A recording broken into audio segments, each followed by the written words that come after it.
Hi,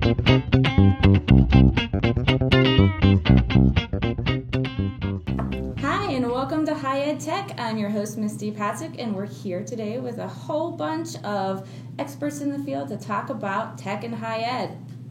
Hi, I'm Emily Baxter, and I'm a learning designer with the Dutton Institute. Hi, I'm Stevie Rocco. I'm the Assistant Director for Learning Design with the Dutton Institute. And I'm Mark Worley, also a learning designer at the EAD Institute. So, I guess the big question that we can start off today is, what is it that you all do here at the Institute? This is Emily. I'll start by saying that we work with faculty who are in the College of Earth and Mineral Sciences primarily to develop online and hybrid courses. So I bet that takes a lot of technology. Definitely. It's all technology, really. We're using technology to connect students and faculty. And Stevie, what is your goal? So my goal is to make sure that these guys have everything that they need and most of what they want. So basically what I do is I try to help them with their workloads. I look for new tools and technology that we might integrate into our courses and introduce them to the group, and deal with any problems as they arise. That's basically my job. And you guys pretty much left me nothing to say. So, I was going to say the same thing. The other thing is to keep your eye out for what's new and what's coming and how we can use that in our courses. And how do you stay on top of those technologies? How do you figure out what's new and what's cool? Stevie. Well, so Stevie's the key to the kingdom? No, I'm not the key to the kingdom. I actually am always on the lookout for things. I participate in several Twitter chats with different people that they might suggest tools. I'm a member of a couple of learning tools and technology, e-learning, as it were, groups that share things. I know a bunch of people in the field that they'll say, "Hey, have you seen this?" You know, so it's very organic for me. I know Emily does some exploration too. Yeah, we'll get meta. We use technology to learn about technology. So, yeah, I mean, like Stevie said, I think there are blogs that I follow. I know that I use Twitter a lot too. You know, it's interesting to see what other people are using and what other people share. I feel like the instructional design community is also very open and willing to share. People like to let others know what they're using and what's working well, and so I think that helps a lot too in getting ideas. And I had a 16-year-old in high school who was always coming on with, "Oh, here's something cool that the kids are doing." So yeah, well, that's a great connection too. That's actually really helpful. Yeah. I know I've learned a lot with my kids. I have kids elementary, middle, and high school. And as well as I'm taking courses here as well.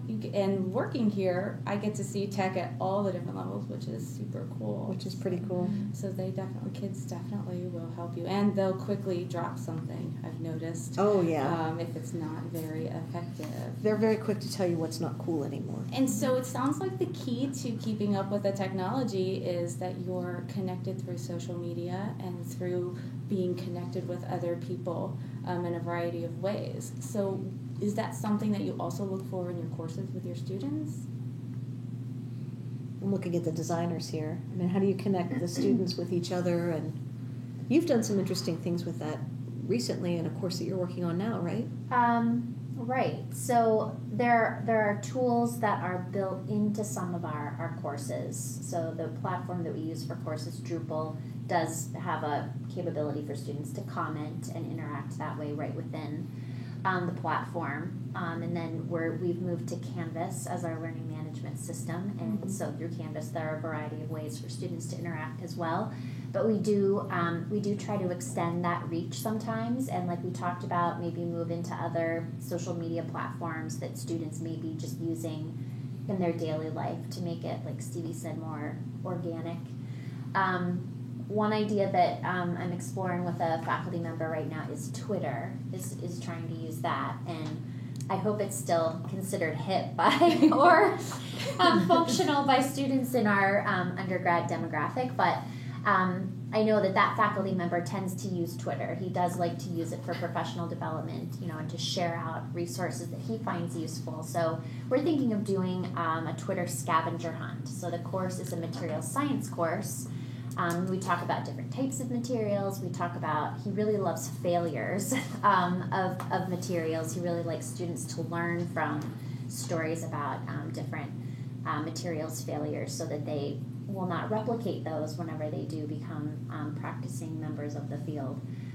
So we're looking at this summer doing that. So we're still fleshing it out, but I think the idea would be, you know, having giving students prompts, having them look for either items in their environment, different materials, or stories that they could share, other resources. So we'll see how that develops. That's Something else you might want to look at with that is Storify, Oh, which is a way to curate and collate tweets and other Okay. social media elements into stories. okay. And so if the material failure is a story you're trying to tell so that students are aware of it, that might be a really interesting thread to Yeah. roll through it. I'm That just is a throwing very that good out there. idea. I like it. that would be interesting. Yeah. Mhm. Another thing that one of my faculty members is, we're just getting started thinking about this, and I've seen someone talk about it at one of the conferences, is the university is setting up, I believe it's called Rally, and it's a way to use Twitter, and students who don't have a Twitter account can log into Rally, and it kind of pulls in a bunch of social media things and helps students connect in multiple ways. It's very early in the process of trying to figure out whether we can use it or not, but it sounds like it could be a helpful way, because the students are going to have preferences. Oh, I like Twitter, I just do Facebook, I do whatever, but this is supposed to kind of pull all of that in together in one place. Okay. So the instructor can monitor everything kind of a little more easily. Okay. Oh, that would be really easy. So it's where they live online, and then the instructor would have a much easier time keeping Yeah. track of things. Right. Well, not only that, but then students who don't use that media, if you can integrate that directly into the course, they're seeing everything in one place, Right. which is kind of a cool thing. Have you seen, now I don't know how easy that is in your roles, you might not be as involved while it's running, but have you gotten to somehow see how the students are connecting and see any relationships forming with them? I remember talking to a faculty member in the College of Science, actually. He was talking about his use of Piazza. And he was actually using it to try to teach students. And I thought this was really interesting. He didn't so much need it as a discussion forum. He was using it specifically to teach students how to help each other in ways that were positive, useful, and yet didn't violate any academic integrity. So basically, when students would ask for help on their homework, what he found before would be students would just answer whatever the question was for them. And so he's used Piazza as a model to say, if someone has a question, go ahead and try to answer it, and then he votes on the best answer to try to model for them, here's how you help someone with their homework. It's not by giving them the answer, but by actually helping to coach them. So he was using it really more as a coaching tool, but it also ended up replacing the discussion forum in his class. And what was cool about that was that it really had more functionality than a regular discussion forum would, that allowed him to do that kind of modeling, which was kind of neat. That is really interesting, because I know, there's a lot of tutors on campus, and how cool would it be if they could start helping outside of that with their tutoring groups. Mm-hmm. So that would be an interesting application for that as well. Do you use a lot of blogs or anything like that? I know a lot of the World Campus courses focus on you blog, and then there are comments on that blog, and that's sort of the limited interaction. But how do you do those sorts of things if there's writing papers and courses? How is that designed? I have one course right now that does a lot with blogs. So students are divided into 4-person groups, and every week there's a very specific assignment. So one student is assigned to respond to the blog post. And again, there are very specific requirements each week for what the students are supposed to write about. And then the students are also required to respond. So those in each group who have not written are supposed to provide a meaningful response. And again, she's found that providing rubrics is very valuable, so students know exactly what elements she wants to have included in both the responses and the posts, to try to keep everyone on track. and encourage a meaningful dialogue. And in that course also she's tried to integrate the blog posts with the final project. So student groups, they select a country and an issue that they're exploring the entire semester. So each week they're writing about this country and some of the challenges it's facing in relation to what they're learning about that week in the course. And all of that helps to inform this final video project that they do at the end as well. So she's using the blogs to really help move students learning along and help them develop what they need for the final project as well. I'd actually say that the blogs and the courses that I've worked with are actually kind of going away. The faculties are moving more back to discussion forums. They haven't. Are there reasons for that? I mean, is it technological? It's partly the current blog at Penn State. Okay. They weren't happy with the navigation in it, and so I've had 2 courses in the last year that have opted out of the Penn State blog system and moved back into discussion forums. I don't think they were getting what they originally hoped for was really more deep than a standard discussion forum, but they weren't able to get what they wanted from the students. They decided the easy thing was just to move back to discussion forums, where they could have, I could go back with them and we could discuss how to make the blogs work more like they wanted to, but discussion forums are a little easier to grade and things like that, so. That seems to be working better for them to keep the discussion going. Yeah. I feel like, discussion blogs are really, you have to do them carefully and well for them to really work well, just in my opinion.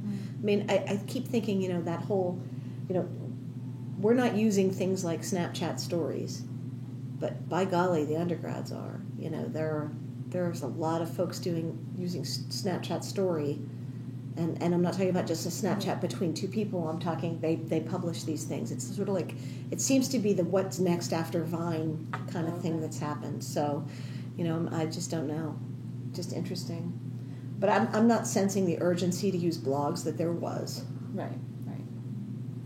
So what, kind of switching gears, so what really cool things are you doing, or are you planning on doing, or would you really love to do? Like, if you could do anything in this world, what would you love to implement? I don't know if this technically is a social media thing, but one of the things we're looking into is I have a course that will be traveling to Jamaica in the summers. Not the course, just the students. Oh, does the learning designer get to go? Because, I'm sure The learning designer that asked needs to be go. there. We haven't worked that out yet. They asked to go, trust me. So there's a portion of the students who will actually be making the trip to Jamaica, and then there's a significant portion of students who will just be online at home or on campus and won't make the trip. So they're trying to figure out how to get the experience for the kids who don't travel. So our master plan is to send down a 360-degree camera with the people who are traveling. And one of the things they do is they go to a couple of parks down in Jamaica, and they'll talk to a park interpreter who's describing the fauna and the flora, and they'll be like, so you got a park ranger who's telling the students that are actually there, well, look to your left, there's this plant. Look behind you, there's this geologic formation, there's this river coming through the area.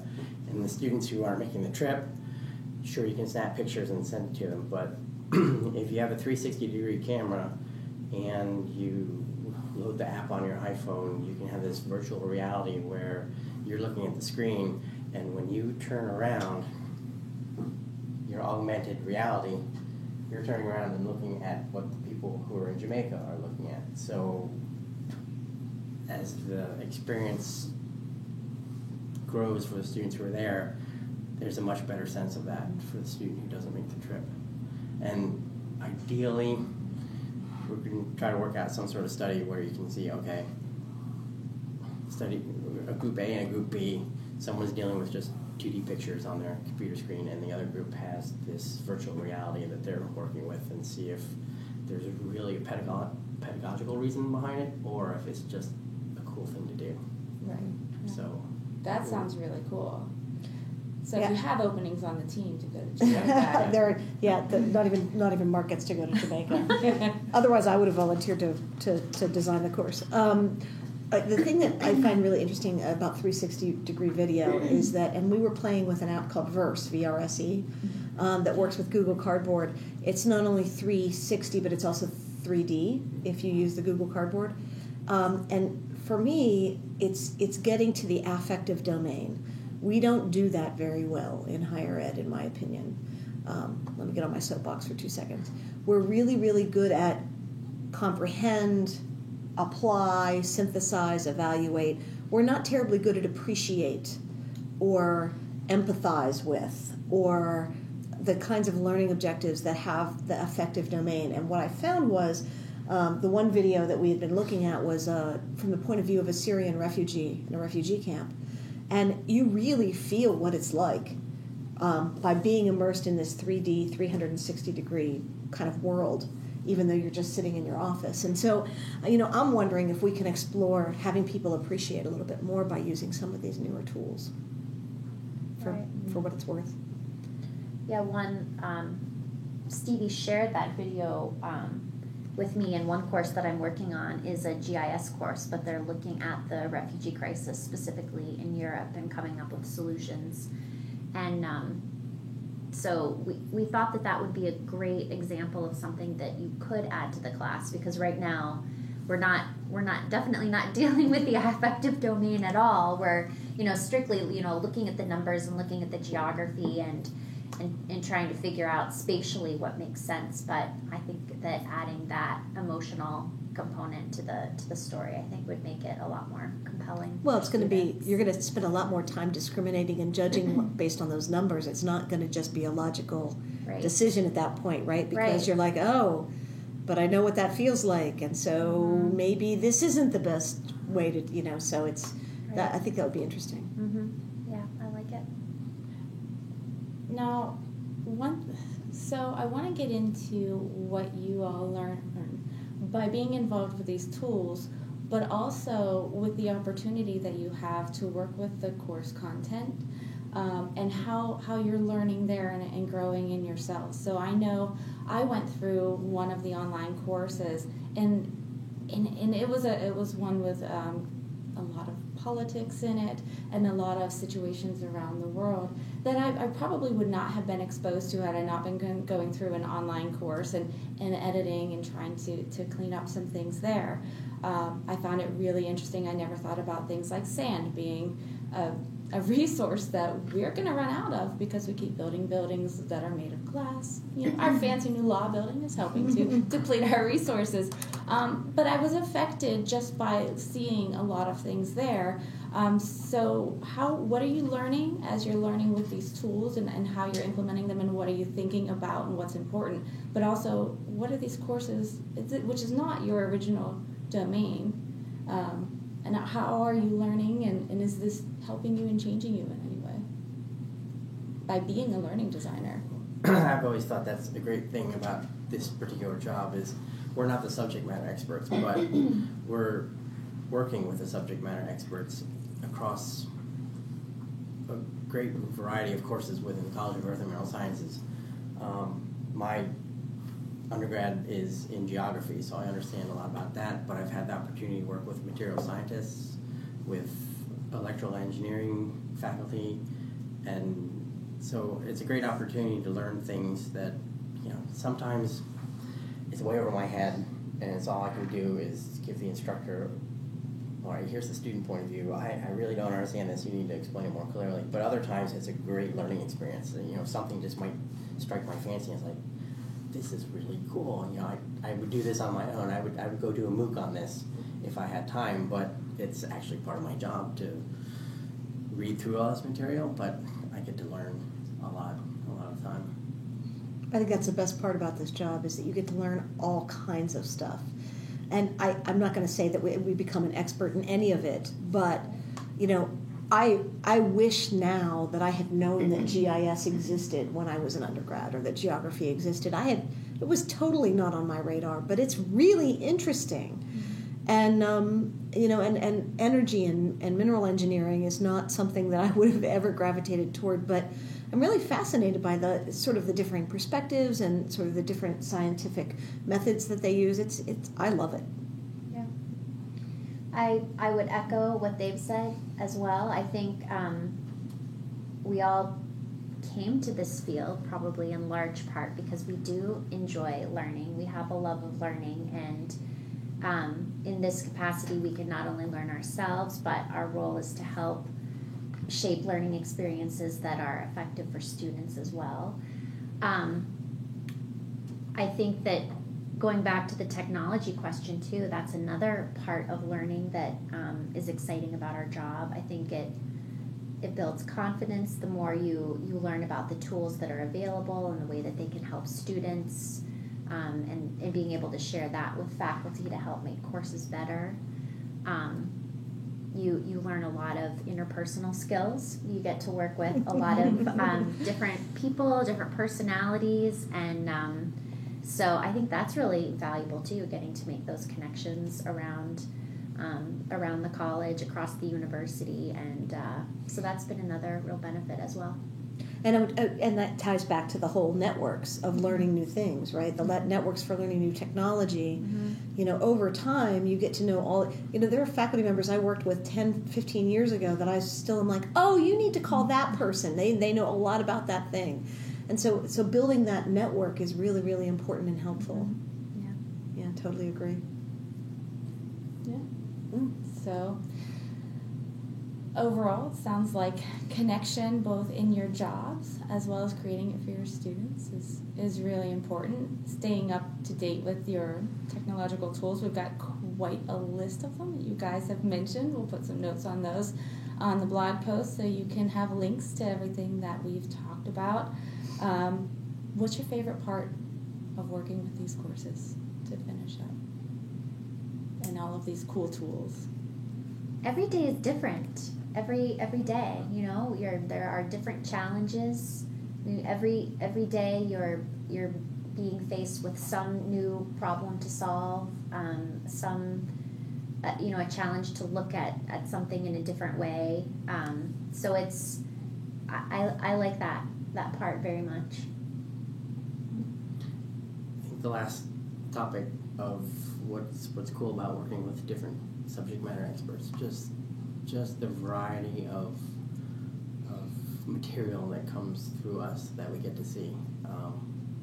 For a long time I worked specifically with one program, but now I've taken on courses in other programs, sustainability policy and things like that, so it's been really great to see what this college covers.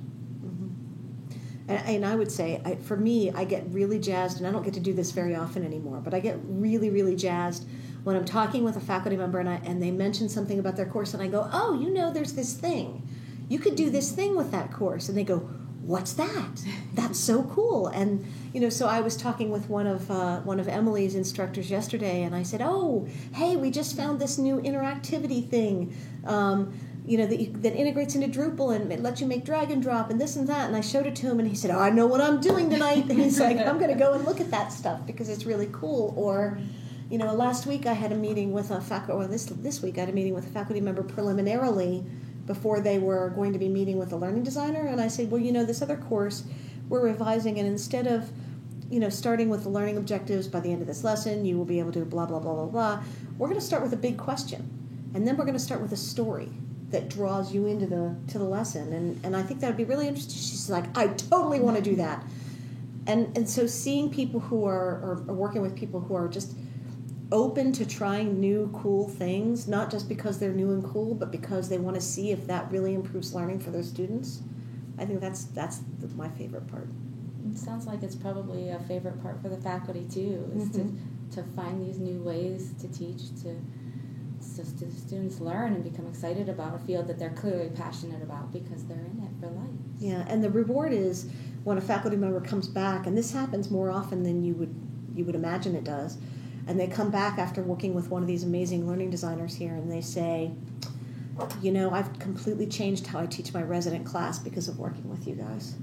like it's totally different and it means so much more to me now. And it's that to me is the highest praise that we can get as a group. That's really the trifecta. You've got the faculty, the learning designers, and the students all happy and growing together. Singing Kumbaya all the way down the road. All the way. Yep. That's awesome. Well, I want to thank you all for participating in our podcast today, and thank you all for listening, and we will catch you next time. See ya. Bye. Bye.